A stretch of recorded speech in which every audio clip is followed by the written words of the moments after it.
इस समय आप सभी लोग देख रहे होंगे कि काशी विश्वनाथ मंदिर और ज्ञानवापी मस्जिद विवाद काफी चर्चा में बना हुआ है। तो आज हम लोग इसे समझने की कोशिश करेंगे कि आखिर ये विवाद है क्या और इसे मंदिर मस्जिद बनने की कहानी क्या है, उस पर भी हम लोग बात करेंगे।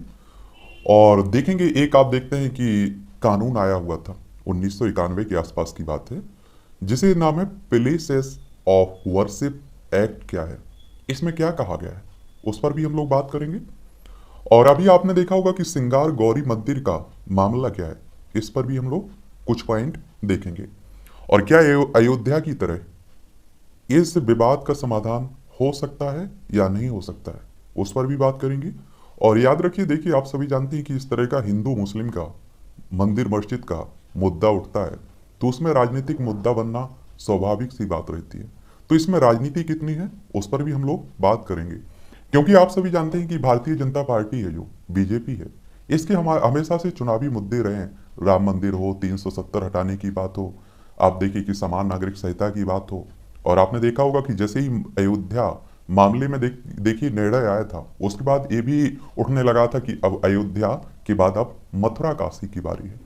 तो एक तरह से ओवरव्यू हम लोग ले लेते हैं। और मुझे लगता है कि इस तरह के टॉपिक से आपकी परीक्षाओं में क्वेश्चंस पूछे जाते हैं। अगर पूछे जाते हैं तो आराम से उनका जवाब आप लोग दे पाएंगे। आप लोग कुछ एक तस्वीर भी देख रहे होंगे। क्या देख रहे होंगे? तस्वीर भी देख रहे होंगे। एक बार आप लोग ये मामला देख लीजिए कहाँ का है।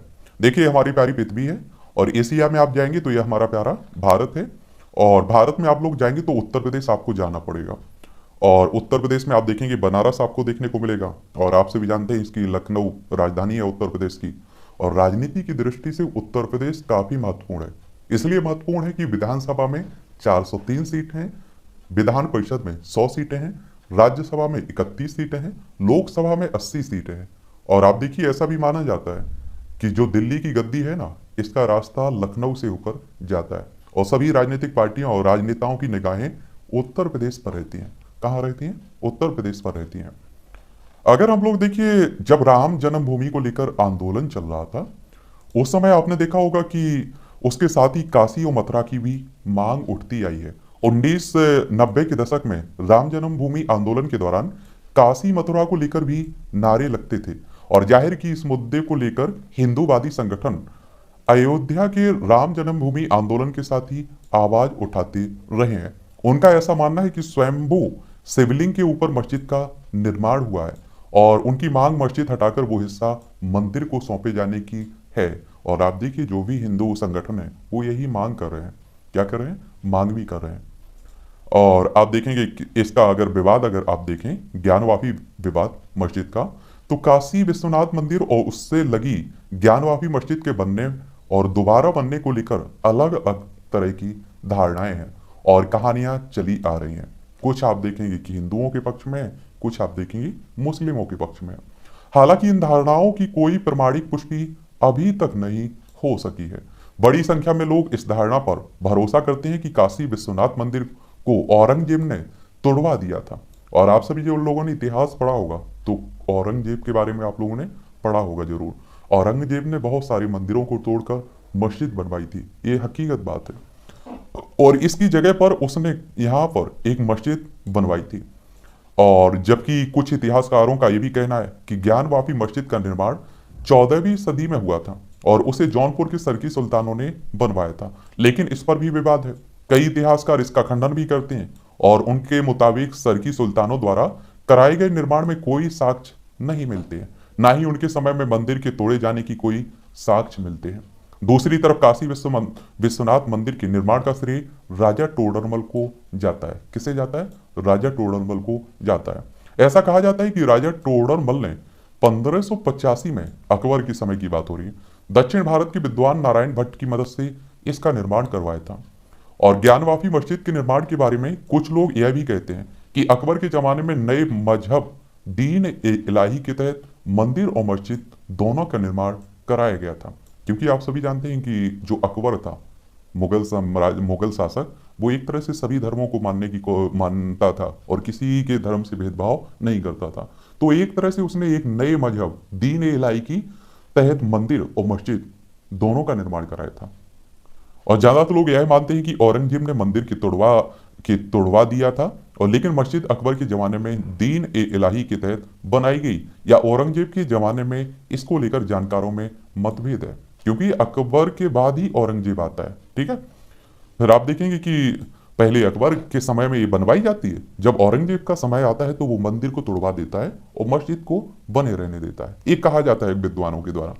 अंजुमन इंतजामिया मसाजिद के पदाधिकारी किसी प्राचीन कुएं उसमें शिवलिंग होने की धारणा को भी नकारते हैं। उनका कहना है कि वहां ऐसा कुछ भी नहीं है।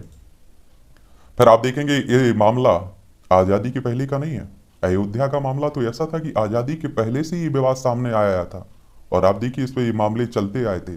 लेकिन ये विवाद उठता है 1984 के आसपास, जब देश भर के 500 से ज्यादा संत दिल्ली में जुटे और धर्म संसद की इन्होंने शुरुआत की। और इस धर्म संसद में कहा कि हिंदू पक्ष अयोध्या, काशी और मथुरा में अपने धर्म स्थलों पर दावा करना शुरू कर दे।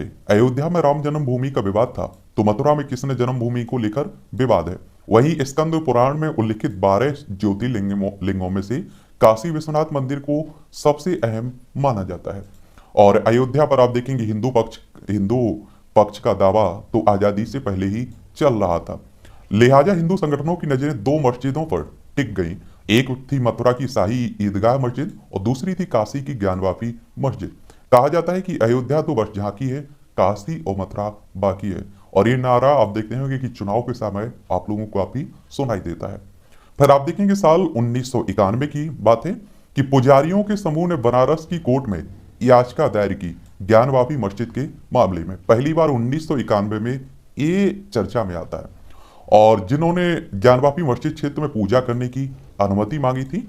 और इन लोगों ने कोर्ट में यह दलील दी कि औरंगजेब ने काशी विश्वनाथ मंदिर को तोड़कर ज्ञानवापी मस्जिद का निर्माण कराया था।